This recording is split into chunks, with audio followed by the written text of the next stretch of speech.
بسم اللہ الرحمن الرحیم۔ سورۃ الحجرات،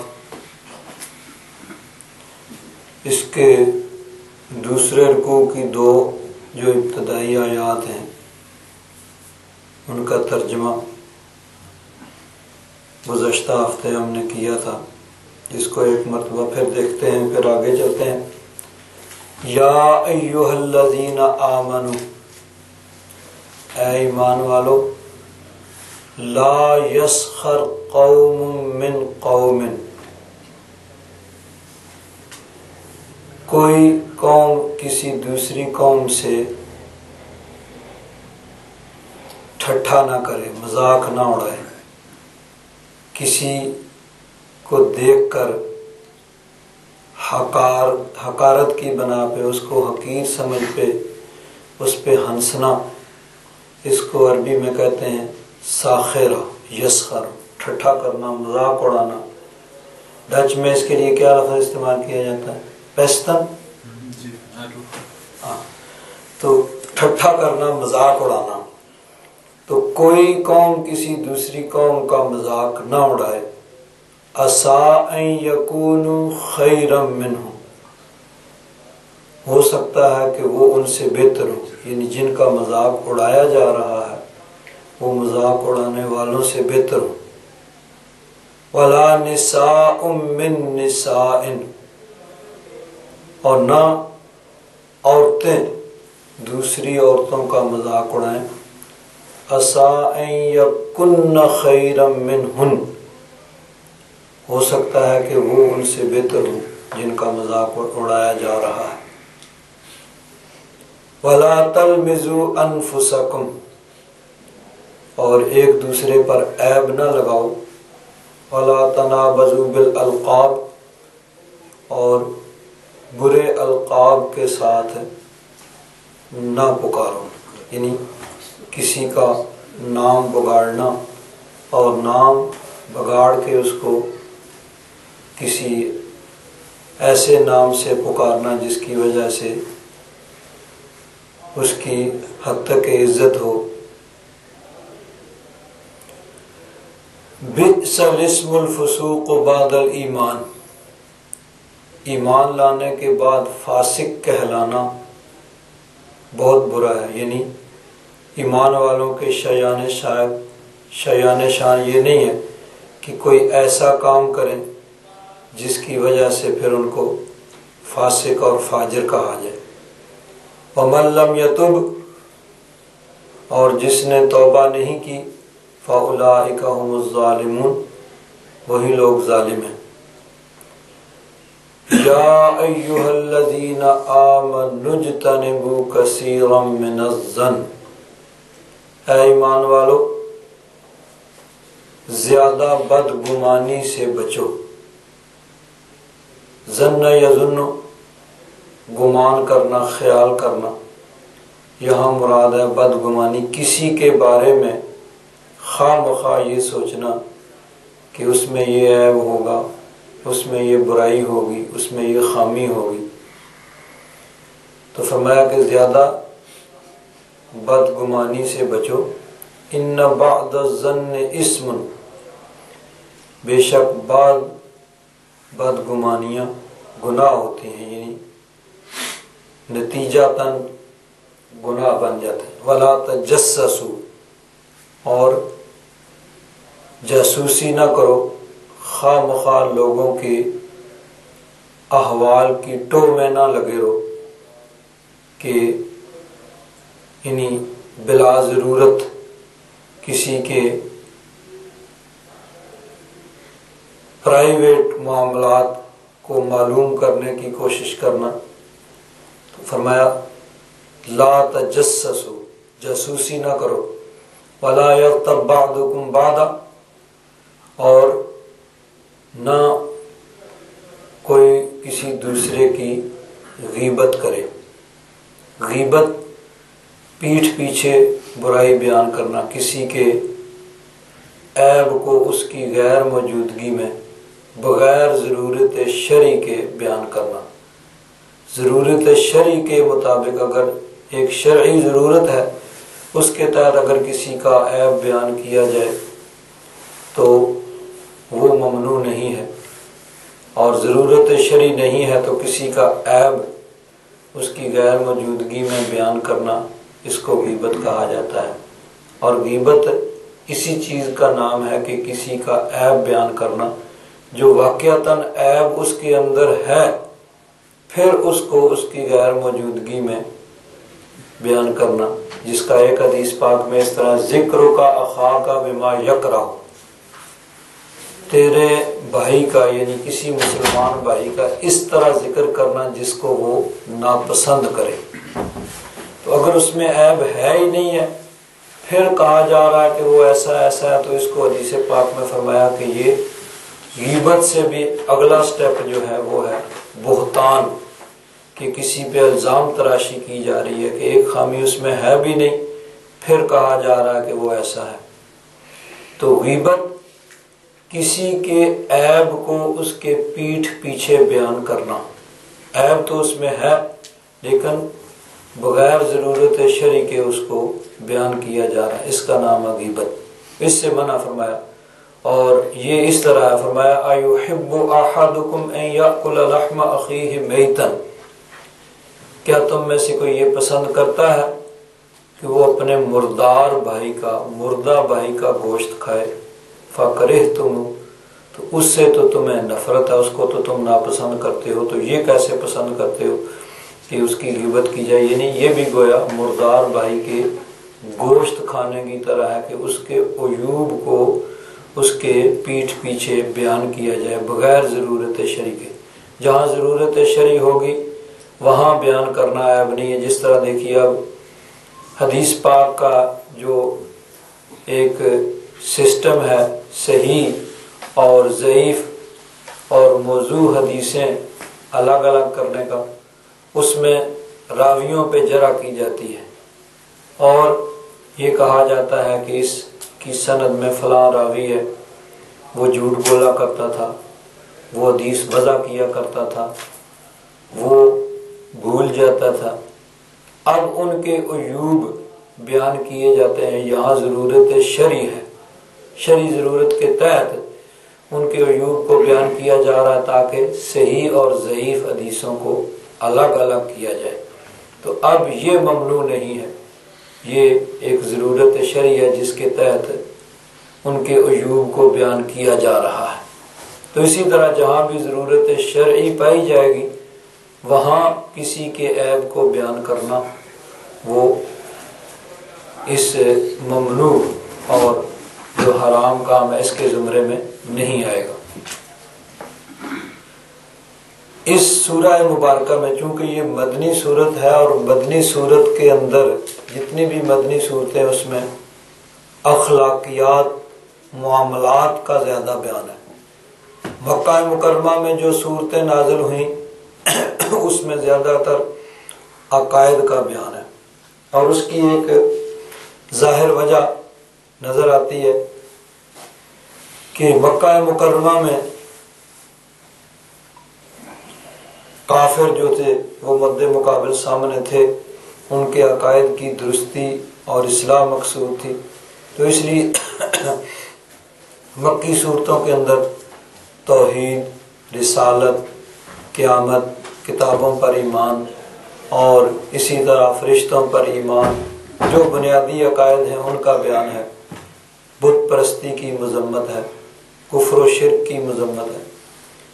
مدینہ منورہ میں چونکہ ایک اسلامی ریاست قائم ہو چکی تھی، تو اس لیے اب آگے جن چیزوں کی ضرورت پڑتی ہے ان معاملات، کس طرح ایک دوسرے کے ساتھ کس طرح معاملہ کرنا ہے، ہمسایوں کے کیا حقوق ہیں، ماں باپ کے، رشتہ داروں کے، اسی طرح یعنی پرسنلی انفرادی طور پر ایک آدمی کا دوسرے کے ساتھ کس طرح کی ریلیشن شپ ہونی چاہیے، کس طرح کے تعلقات ہونے چاہیے، اور افراد کے ساتھ اور اقوام کے ساتھ، ایک قوم اس کا دوسری قوم کے ساتھ کس طرح تعلق ہونا چاہیے، یہ ساری چیزیں جو ہیں وہ مدنی صورتوں میں بیان ہوں۔ تو یہ بھی چونکہ مدنی صورت ہے، اس میں بھی سب سے پہلے تو نبی کریم صلی اللہ علیہ وسلم کے دربار کا ادب اور احترام جو ہے وہ سکھایا گیا کہ حضور نبی کریم صلی اللہ علیہ وسلم کے دربار کا ادب اور احترام ہر ایمان والے پر لازم ہے، اور یہ اس طرح لازم ہے کہ اگر حضور نبی کریم صلی اللہ علیہ وسلم کی بارگاہ کا ذرا سا بھی بے ادبی حضور کی بارگاہ میں ہو گئی تو پھر ساری زندگی کے اعمال جاتے رہیں گے، اور صرف اعمال ہی ضائع نہیں ہوں گے بلکہ تمہیں شعور بھی نہیں ہوگا، تمہیں پتہ بھی نہیں چلے گا، یعنی توبہ کی توفیق بھی سلب ہو جائے گی۔ اس کے آگے پھر جو بنیادی معاملات ہیں ان کا ذکر ہے، جس میں دو یہ آیات، ان میں بھی وہ بنیادی چیزیں بھی۔ اب آگے جو ہے اگلی آیت، اس میں بھی ایک بڑا اہم مسئلہ جو ہے اس کو بیان کیا گیا۔ اللہ تبارک و تعالیٰ نے فرمایا یا ایھا الناس، اے لوگو، انا خلقناکم، بے شک ہم نے تمہیں پیدا کیا ہے، من ذکر و انثی، ایک مرد اور ایک عورت سے، آدم علیہ السلام اور حضرت حوا، ان سے پیدا کیا۔ یہاں ایک چیز یہ بھی ہے کہ اسلامی نقطہ نظر، یا صرف اسلامی نہیں بلکہ الہامی نقطہ نظر، وہ یہ ہے کہ اللہ تبارک و تعالیٰ نے آدم علیہ السلام کو تخلیق کیا، آدم علیہ السلام پھر جنت سے زمین پر اترے، آدم علیہ السلام کے ساتھ حضرت حوا، اور ان کے بارے میں بھی روایات یہ ہیں کہ حضرت آدم علیہ السلام سو رہے تھے، ان کی ایک پسلی کو الگ کیا گیا اور اس سے حضرت حوا کو پیدا کیا گیا۔ پھر حضرت آدم اور حضرت حوا کی اولاد آگے زمین پر چلی، تو اس سے جو ہے حضرت آدم اور حضرت حوا سے جو دو آدمیوں سے چلے، اور آج 6 ارب سے زیادہ، 6 اور 7 ارب کے درمیان دنیا کی آج آبادی ہے، تو یہ سب کے سب حضرت آدم اور حضرت حوا کی اولاد ہیں، چاہے کوئی مشرق میں رہتا ہے، مغرب میں رہتا ہے، شمال میں، جنوب میں، گورے رنگ کا، کالے رنگ کا، کسی بھی رنگ کا ہے۔ ایک نظریہ ہے سائنس کا، سائنس جس نظریے کو ڈارون نے، ایک سائنسدان تھا، اس نے یہ نظریہ قائم کیا کہ پہلے بندر تھے اور بندر سے پھر بدلتے بدلتے وہ انسان بن گئے، یہ ایک سائنس کا نظریہ ہے۔ اب چونکہ سائنس والے جو ہوتے ہیں وہ اپنی بات کو اس انداز میں پیش کرتے ہیں کہ عقل کے زیادہ قریب ہوتی ہے، تو عقل اس طرف مائل ہوتی ہے، تو اس وجہ سے لوگ یہ اعتراض کرتے ہیں کہ جی سائنس تو یہ کہتی ہے کہ انسان جو ہے وہ بندر سے بنا، اس کی آہستہ آہستہ تبدیل ہوتے ہوتے انسان بن گیا، اور قرآن پاک یہ کہتا ہے کہ ایک مرد اور ایک عورت، حضرت آدم اور حضرت حوا سے انسانیت شروع ہوئی۔ تو سائنس کو زیادہ تسلیم کیا جاتا ہے، حالانکہ سب سے بنیادی چیز یہ ہے کہ سائنس کا کوئی بھی نظریہ حتمی اور فائنل نہیں ہوتا۔ آج سارے سائنسدان تقریباً اسی بات پہ متفق ہیں، ڈارون کے نظریے کے ساتھ، کہ انسان جو بنا ہے وہ بندر سے بنا ہے، اس کی تبدیلی ہو کہ اس سے، لیکن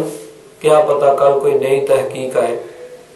اور وہ کہیں بھئی نہیں یہ نظریہ غلط تھا، بندر سے نہیں ریچھ سے بنا ہے،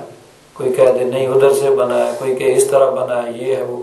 تو سائنس کے کوئی نظریات جو ہیں وہ فائنل اور حتمی نہیں ہوتے، مسلسل تحقیق ہوتی رہتی ہے،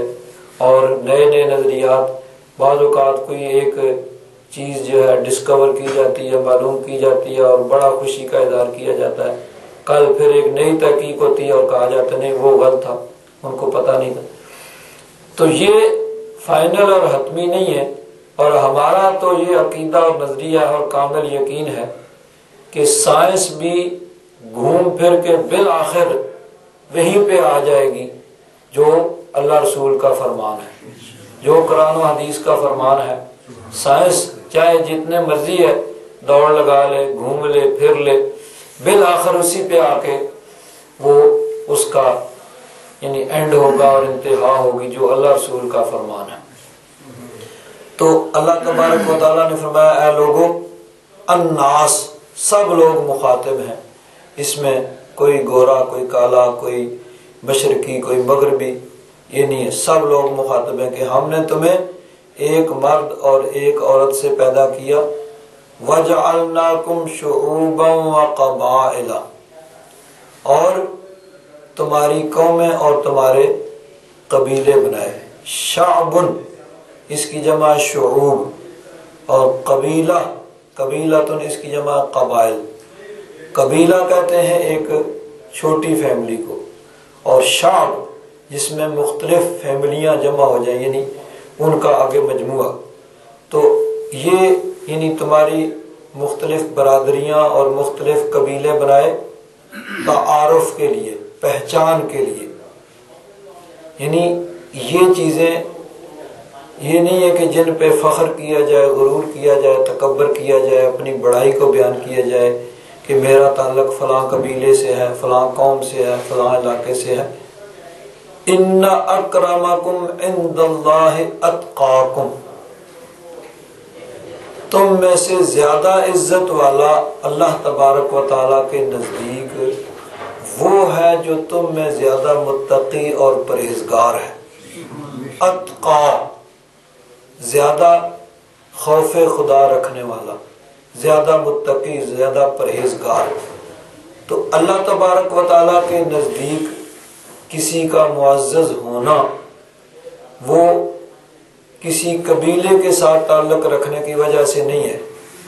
کسی فیملی، کسی برادری، کسی نسل کے ساتھ تعلق رکھنے کی وجہ سے نہیں ہے، بلکہ اللہ تبارک و تعالیٰ کے نزدیک بڑائی کا معیار تقوی اور پرہیزگاری ہے کہ جو جتنا زیادہ متقی اور پرہیزگار ہوگا اللہ تبارک و تعالیٰ کے ہاں اس کا اتنا ہی بلند درجہ اور مرتبہ ہوگا۔ حضرت پیر کرم شاہ صاحب رحمۃ اللہ تعالی علیہ نے بڑی تفصیل کے ساتھ اس آیہ مبارکہ کے ضمن میں لکھا ہے، فرماتے ہیں کہ دور جاہلیت یعنی اسلام سے پہلے دور جاہلیت کے عرب دیگر گوناگوں خرابیوں کے ساتھ ساتھ تفاخر کی بیماری میں بری طرح مبتلا تھے۔ تفاخر یعنی فخر کرنا، اپنے قبیلے خاندان پر فخر کرنا۔ وہ اپنے آپ کو سب سے برتر، اشرف اور اعلیٰ خیال کرتے۔ ان سب میں قریش کے فخر و مباحت کی شان ہی الگ تھی۔ آگے ایک واقعہ بیان کیا ہے، جب مکہ فتح ہوا اور اس کی فضاؤں میں اسلام کا پرچم لہرانے لگا، یعنی فتح مکہ کے موقع پر جب حضور نبی کریم صلی اللہ علیہ وسلم 10,000 کا لشکر لے کر مکہ شریف تشریف لائے، مکہ شریف فتح ہو گیا، تو حضور خانہ کعبہ کے صحن میں تشریف فرما ہے۔ حضرت بلال حبشی کو حکم دیا کہ خانہ کعبہ کی چھت پہ چڑھ جاؤ اور جا کر وہاں پہ اذان کہو۔ یہ تھا اسلامی کہ حضرت بلال حبشی رضی اللہ تعالیٰ عنہ کو حضور نبی کریم صلی اللہ علیہ وسلم کی بارگاہ میں ایک خاص مقام حاصل تھا۔ حتیٰ کہ دیکھیے حضرت ابو بکر صدیق، حضرت عمر فاروق، حضرت عثمان غنی، حضرت علی، خلفائے اربعہ کا بہت بلند مرتبہ اور مقام ہے، لیکن بعض معاملات ایسے ہوتے تھے کہ جن میں ان سے بھی آگے حضرت بلال حبشی کا مقام ہوا کرتا تھا۔ حتیٰ کہ ایک رات حضور نبی کریم صلی اللہ علیہ وسلم نے حضور نبی کریم صلی اللہ علیہ وسلم کو مختلف مواقع پہ معراج ہوئے۔ ایک تو معروف معراج ہے جس میں حضور نبی کریم صلی اللہ علیہ وسلم جسم اقدس کے ساتھ تشریف لے گئے، اور کئی مواقع پہ خواب میں حضور کو معراج ہوا۔ تو ایک صبح کو حضور نے حضرت بلال حبشی سے فرمایا کہ میں نے جنت میں اپنے آگے تمہارے قدموں کی آہٹ محسوس کی۔ میں رات جنت میں گیا تو جنت میں میرے آگے آگے تیرے قدموں کی آہٹ میں نے محسوس کی۔ بہرحال حدیث طویل ہے، تو علماء نے یہ فرمایا کہ جنت میں سب سے پہلے حضرت بلال حبشی داخل ہوں گے۔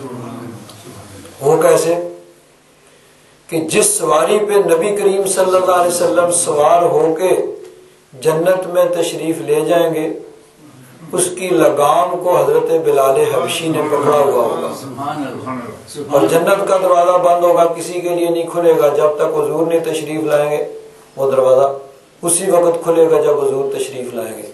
حضور تشریف لائیں گے، جنت کا دروازہ کھلے گا اور داخلے کی اجازت ہوگی۔ تو اب سب سے پہلے تو وہ داخل ہوگا نا جس نے اس سواری کی لگام پکڑی ہوئی ہے۔ تو سب سے پہلے حضرت بلال حبشی جنت میں داخل ہوں گے۔ تو پھر جنت کے اندر جب وہ چلیں گے، ان کے پاؤں کی قدموں سے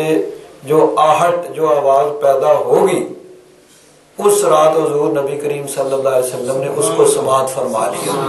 یہ ہے نبی کی قوت سماعت۔ بہرحال یہ سارے معاملات اگر اس کی تفصیل میں جائیں گے تو پھر جو ہے اس کا ٹائم نہیں رہے گا۔ تو اسلام کے اندر یہ چیز ہے، اللہ رسول کے نزدیک تقوی اور پرہیزگاری، اس کو سب سے بلند درجہ حاصل ہے کہ یہی اللہ تعالیٰ کے نزدیک معیار ہے۔ تو حضرت پیر کرم شاہ صاحب رحمۃ اللہ تعالیٰ علیہ یہ واقعہ بیان فرماتے ہیں کہ حضرت بلال حبشی کو بلایا گیا اور فرمایا کہ اب خانہ کعبہ کی چھت پہ چڑھ جاؤ اور آذان کہو۔ اب یہاں بھی پھر ضمناً بات ذہن میں آ جاتی ہے، حضرت بلال حبشی خانہ کعبہ کی چھت پہ چڑھتے ہیں تو آذان کہنے کا جب آذان کہنے لگے تو اب دل میں خیال آ گیا کہ منہ کدھر کروں بھائی، مدینہ شریف میں تھے تو خانہ کعبہ کی طرف منہ، بھائی اس سمت میں خانہ کعبہ ہے، اچھا جی رستے میں بھی یہ سمت ہے جی، یہ ڈائریکشن ہے خانہ کعبہ کی، اب تو خانہ کعبہ کے اندر بلکہ خانہ کعبہ کی چھت پہ ہوں، اب کدھر منہ کروں۔ اب پھر حضرت عشق آ گئے، عشق نے کہا کہ آج خانہ کعبہ کی چھت پہ کھڑے ہو تو کعبے کی طرف منہ کرو۔ تو حضور نبی کریم صلی اللہ علیہ وسلم کی طرف انہوں نے اپنا منہ کیا، حضور کی طرف رخ کیا اور اذان کہنے لگے۔ حضرت بلال حبشی اذان کہہ رہے ہیں تو مکہ کے بڑے بڑے جو تھے نا سردار، انہوں نے کہا بھئی باقی تو جو کچھ ہونا تھا وہ ہو گیا، یہ سب سے بڑا واقعہ ہے کہ دیکھو کوئی قریشی، کوئی عربی،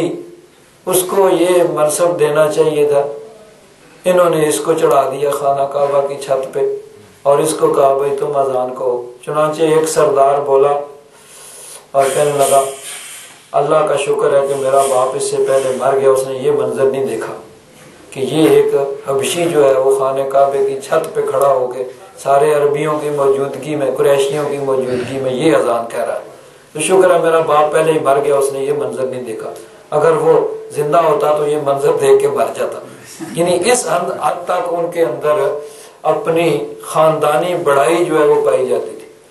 اور ایک اور شخص کہنے لگا معاذ اللہ اس کالے کوے کے بغیر محمد کو کوئی ملا نہیں ہے تو ان کو اذان کے لیے کہتا۔ ایک اور بولا، اس نے کہا جیسے اللہ کی مرضی ہے، پھر اب کیا کہہ سکتے ہیں، ہم تو اب فتح ہو چکے ہیں، ہم تو بول بھی نہیں سکتے۔ حضرت ابو سفیان یہ بھی یعنی ایمان تو اس وقت قبول کر لیا تھا لیکن نئے نئے مسلمان تھے، ابھی تک وہ پچھلی چیزیں تھیں دماغ کے اندر، تو انہوں نے کہا بھائی میں تو کچھ نہیں کہتا، کہیں ایسے نہ ہو کہ ہماری گفتگو اللہ تعالیٰ ان کو بتا دے. یعنی وہ کہتے دیواروں کے بھی کان ہیں بھائی، کہیں بات کرو گے ان کو، یعنی وہ بھی مانتے تھے کہ چھپ کے بھی بات کرو جان لیتے ہیں، اللہ تعالیٰ ان کو بتا دیتا ہے، اللہ تبارک و تعالیٰ ان کو. تو اس طرح ان کے اندر یہ اپنی خاندان کی بڑائی اور اپنے آپ کو بڑا سمجھنا یہ چیز پائی جاتی ہے. حضرت پیر کرم شاہ صاحب رحمۃ اللہ تعالیٰ علیہ فرماتے ہیں تفاخر یعنی فخر کرنا، تکبر کرنا، اپنے آپ کو بڑا سمجھنا اور دوسروں کو حقیر سمجھنا، اپنے قبیلے خاندان پر، یہ چیز جو ہے نا غیر مہذب عربوں تک ہی محدود نہ تھا، بلکہ اس زمانے میں جتنے ترقی یافتہ اقوام تھیں وہ سب کے سب اس کے اندر مبتلا تھیں، اور اسی وجہ سے جنگ و جدال جو ہے وہ ہوتا رہتا تھا. آگے فرماتے ہیں کہ یہ گمراہیاں صرف اس زمانے میں ہی موجود نہ تھی جنہیں ازمنہ مظلمہ کہا جاتا ہے، یعنی وہ ڈارک ٹائم جو تھا نا،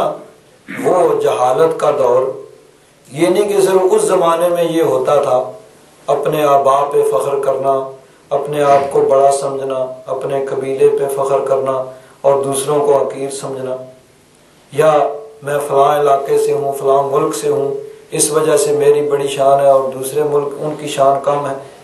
فرماتے ہیں یہ اس وقت تک محدود نہیں تھا، بلکہ آج بھی ان ہلاکت آفرینیوں سے انسانیت کی جبیں شرم کے مارے ارق آلود ہوتی رہتی ہے. آگے کہتے ہیں بھارت جسے دنیا بھر میں سب سے بڑی جمہوری ملک ہونے کا دعویٰ ہے، وہاں آج بھی طبقاتی امتیازات جوں کے توں قائم ہیں. بھارت کے طول و عرض میں اس 20ویں صدی یعنی جس وقت یہ لکھی گئی، اب تو 21 سینچری آ گئی نا، 21ویں آ گئی،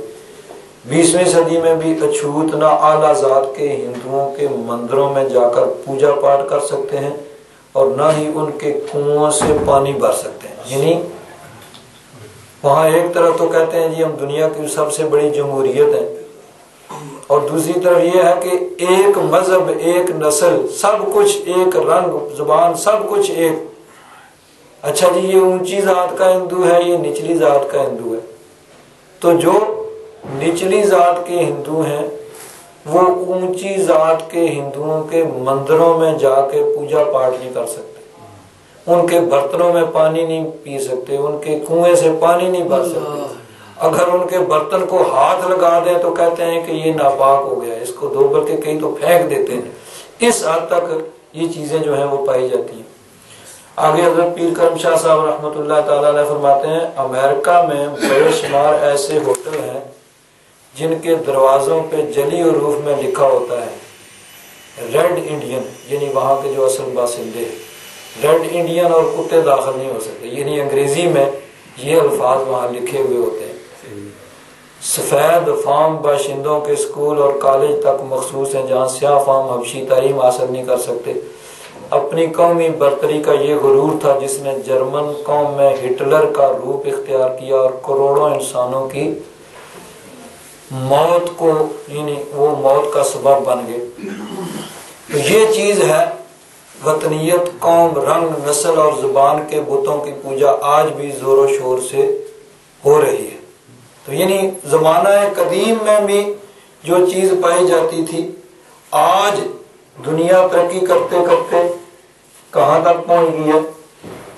چاند پہ پہنچنے کی بات تو بڑی پرانی ہو گئی نا، یہ تو تقریباً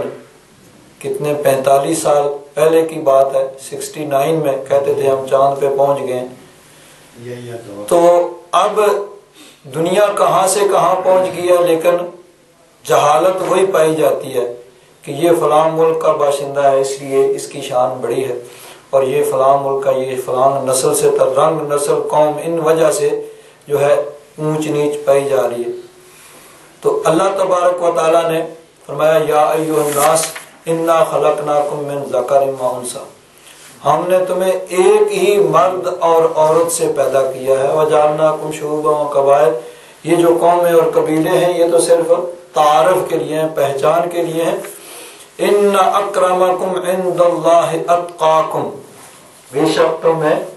زیادہ عزت والا وہ ہے اللہ تعالیٰ کے نزدیک جو متقی اور پرہیزگار ہے۔ تو حضرت پیر کرم شاہ صاحب فرماتے ہیں، فرمایا اے لوگو تم ایک ہی باپ اور ایک ہی ماں کی اولاد ہو، تمہاری نسل کا سلسلہ اس ایک اصل سے جا کر ملتا ہے، تمہارا خالق بھی ایک ہے، تمہارا مادہ تخلیق بھی ایک ہے، تمہاری پیدائش کا طریقہ بھی ایک جیسا ہے۔ اتنی بڑی یکسانیتوں کے باوجود تم ایک دوسرے پر برتری کا دعویٰ سراسر کم فہمی اور نادانی ہے۔ اولاد آدم کے مختلف شعوب و قبائل میں بٹنا اس لیے نہیں کہ ایک قبیلہ دوسرے قبیلے کو حقیر اور اپنے آپ کو اشرف و اعلیٰ خیال کرے، بلکہ اس لیے ہے کہ تم ایک دوسرے کو پہچان سکو اور باہمی معاملات میں گڑبڑ پیدا نہ ہو۔ دیکھیے حضور نبی کریم صلی اللہ علیہ وسلم نے فتح مکہ کے موقع پہ، جب مکہ فتح ہو گیا تو اس موقع پہ حضور نبی کریم صلی اللہ علیہ وسلم نے ایک خطبہ دیا، اور اس خطبہ کے اندر حضور نے ارشاد فرمایا یا ایھا الناس، اے لوگو، ان اللہ تعالی قد اذهب عنکم عیبۃ الجاہلیہ، اے لوگو اللہ تبارک و تعالی نے تم سے جاہلیت کی تمام خامیاں دور کر دی ہیں، وَتَعَزُّمُهَا بِآبَائِهَا، اور اپنے آباء و اجداد پر فخر کرنا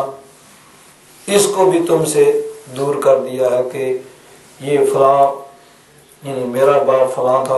اور اس وجہ سے میری شان بلند ہے،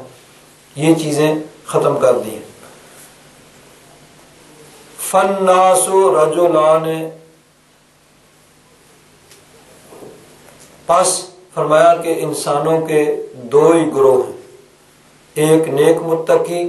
جو اللہ تبارک و تعالیٰ کے نزدیک محترم ہے،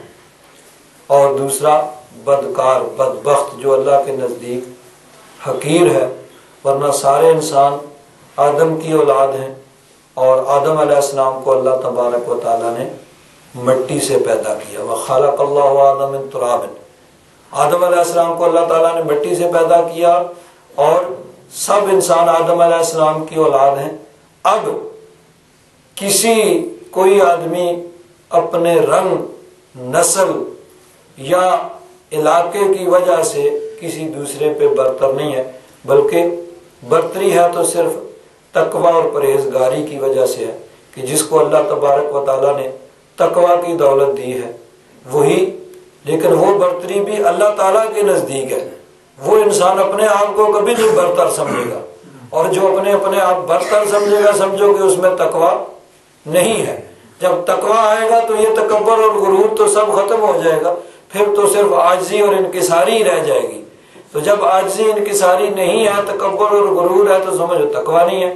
تقوی آئے گا، پرہیزگاری آئے گی تو یہ تکبر اور غرور جاتا رہے گا اور عاجزی اور انکساری آ جائے گی۔ اسی طرح حجۃ الوداع،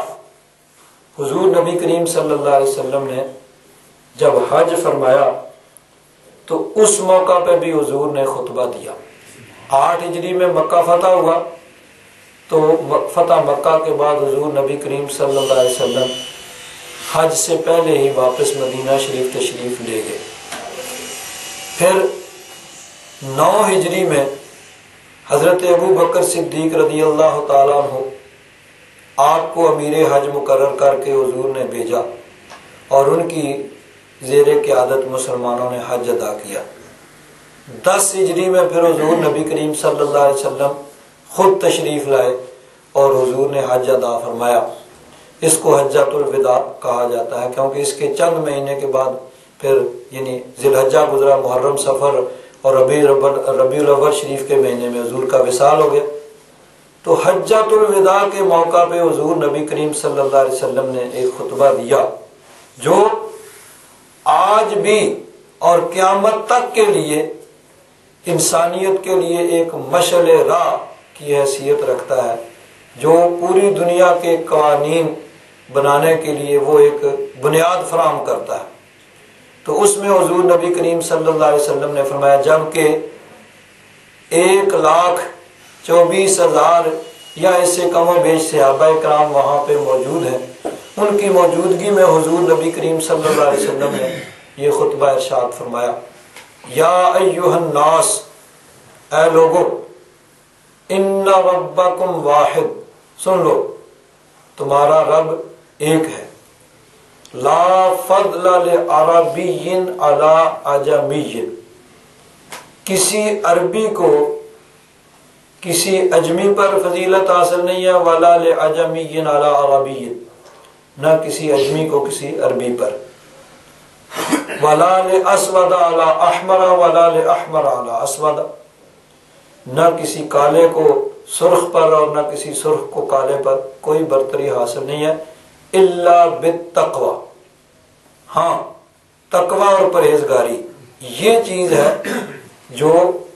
برتری، اور یہ بھی اللہ تبارک و تعالیٰ کے نزدیک ہے کہ جو زیادہ متقی اور پرہیزگار ہوگا، جس کے دل میں زیادہ خوف خدا ہوگا، جو اللہ رسول کے احکام کے مطابق چلنے والا ہوگا،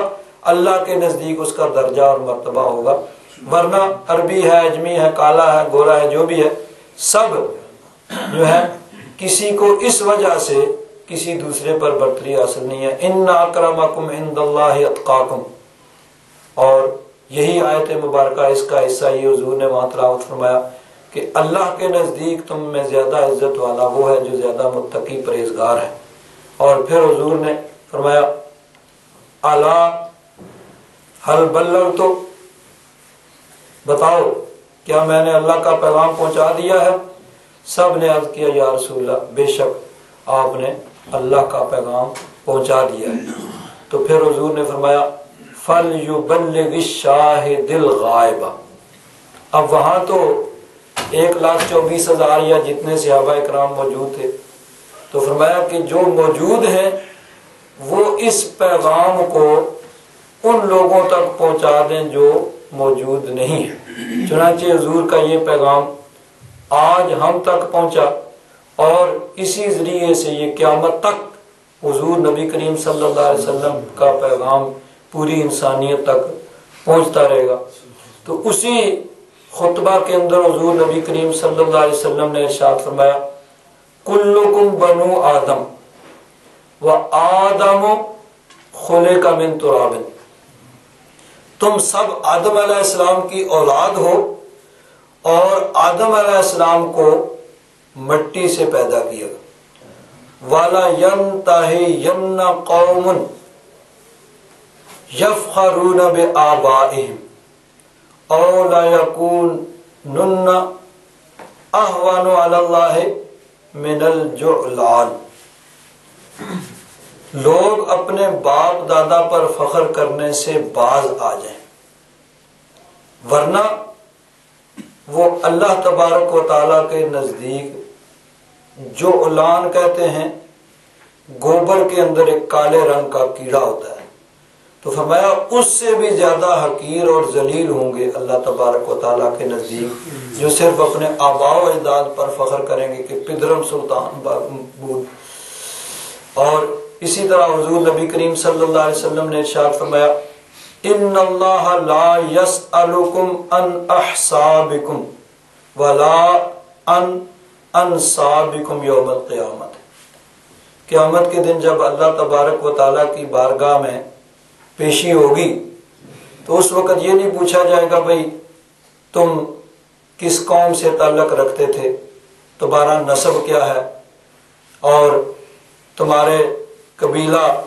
کون سے قبیلے سے تعلق رکھتے ہو، کس قوم سے تعلق رکھتے ہو، کس علاقے سے تعلق رکھتے ہو، گورے ہو، کالے ہو، اور اجمی ہو، عربی ہو، یا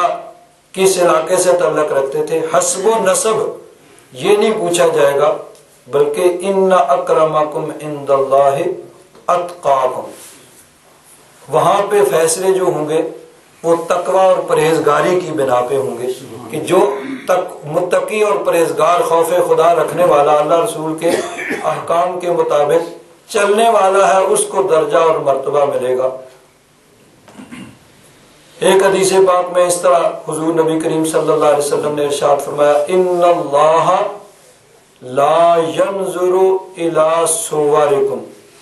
واموالکم ولكن ينظر الى قلوبکم واعمالکم۔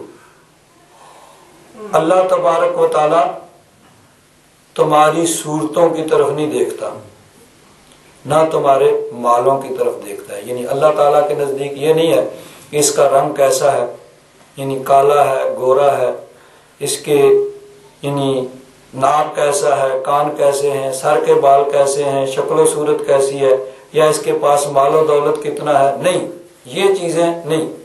ان اللہ لا ينظر الى صورکم واموالکم ولكن ينظر الى قلوبکم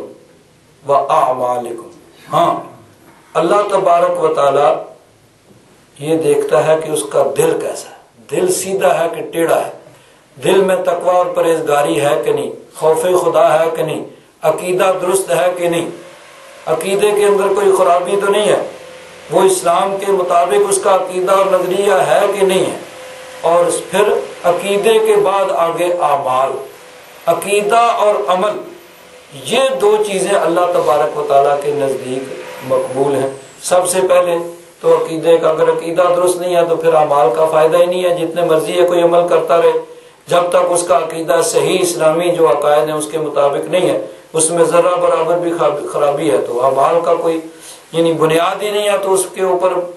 جو ہے وہ عمارت کیسے تعمیر ہوگی۔ تو اللہ تبارک و تعالی دلوں کو اور اعمال کو دیکھتا ہے، صورتوں کو اور مالوں کو نہیں دیکھتا۔ تو یہ جو ہے سب سے ایک بہت ہی بنیادی چیز ہے جس کو اللہ تبارک و تعالیٰ نے اس آیہ مبارکہ کے اندر بیان کیا۔ فرمایا یا ایھا الناس، اے لوگو، انا خلقناکم من ذکر و انثی، بے شک ہم نے تمہیں ایک مرد اور ایک عورت سے پیدا کیا، وجعلناکم شعوبا وقبائل لتعارفوا، اور تمہاری قومیں اور تمہارے قبیلے بنائے تاکہ تم پہچانے جاؤ۔ ان اکرمکم عند اللہ اتقاکم، بے شک اللہ تبارک و تعالیٰ کے نزدیک تم میں سے زیادہ عزت والا وہ ہے جو تم میں زیادہ متقی اور پرہیزگار ہے۔ ان اللہ علیم خبیر،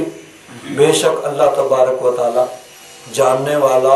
اور سب چیزوں کی خبر رکھنے والا ہے۔ قالت الاعراب آمنا، اعراب دیہاتی لوگ، بدوؤں نے کہا کہ ہم ایمان لائے۔ کچھ قبائل جو ہیں وہ باہر سے آئے اور وہ قحط سالی کی وجہ سے ان کے پاس کچھ نہیں تھا، تو اس بنا پہ وہ آگے، یعنی انہوں نے ایمان کا دعویٰ کیا، دل سے وہ ایمان نہیں لائے تھے، بلکہ وہ مالی جو ہے فوائد حاصل کرنا چاہتے تھے، اس وجہ سے انہوں نے ظاہری طور پر ایمان کا دعویٰ کیا۔ تو اللہ تعالیٰ نے فرمایا دیہاتی لوگوں نے کہا ہم ایمان لائے، قل لم تؤمنوا، محبوب فرما دو کہ تم ایمان نہیں لائے، ولیکن قولوا اسلمنا،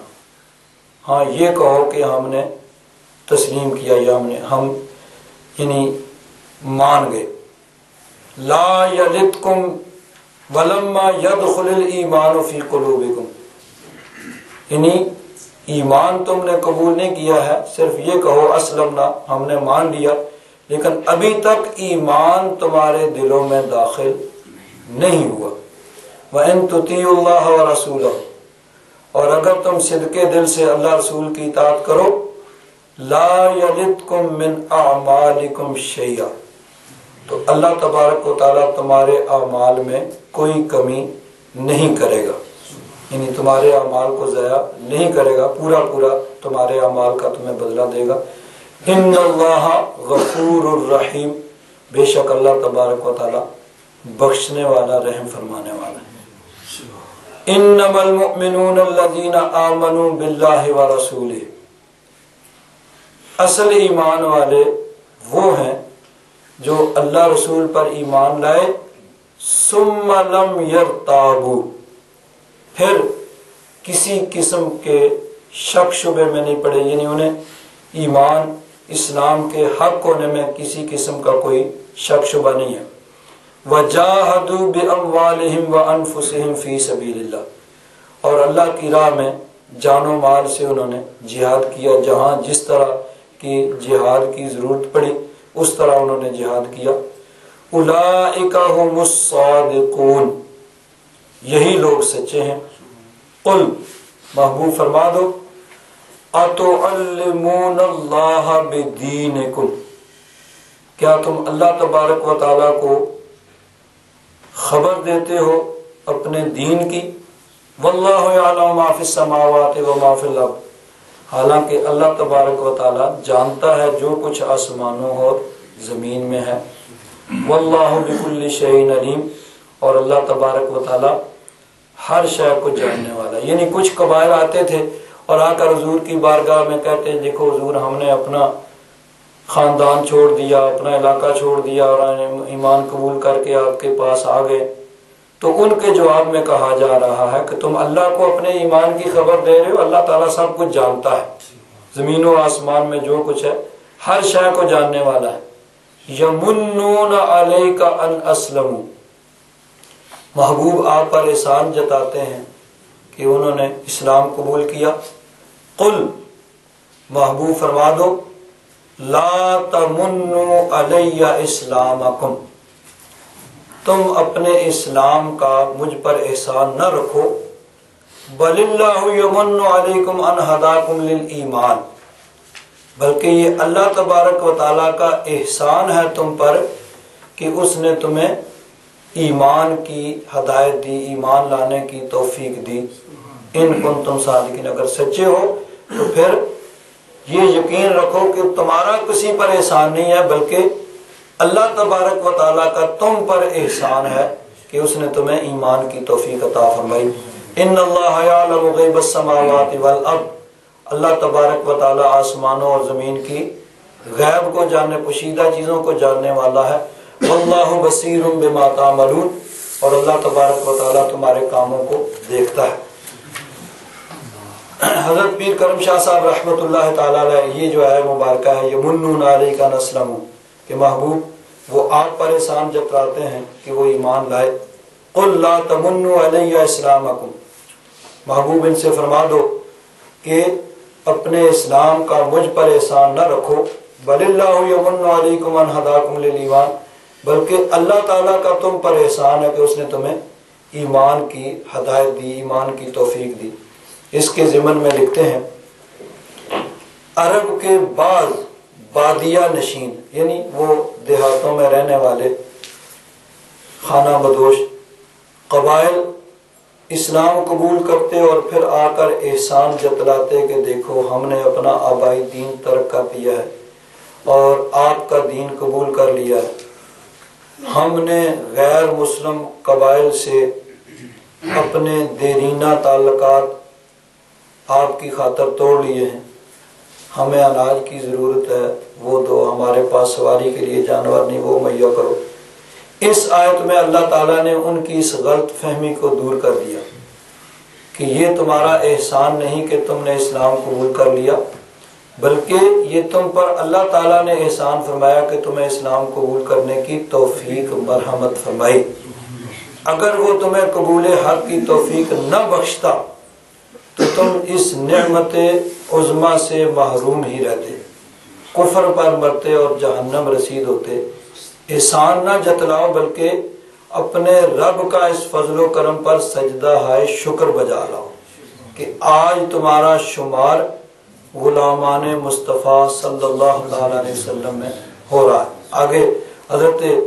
شیخ سعدی رحمۃ اللہ تعالی علیہ کے دو اشعار یہاں پہ نقل فرمائے ہیں۔ شکر خدا کن کہ موفق شدی بے خیر،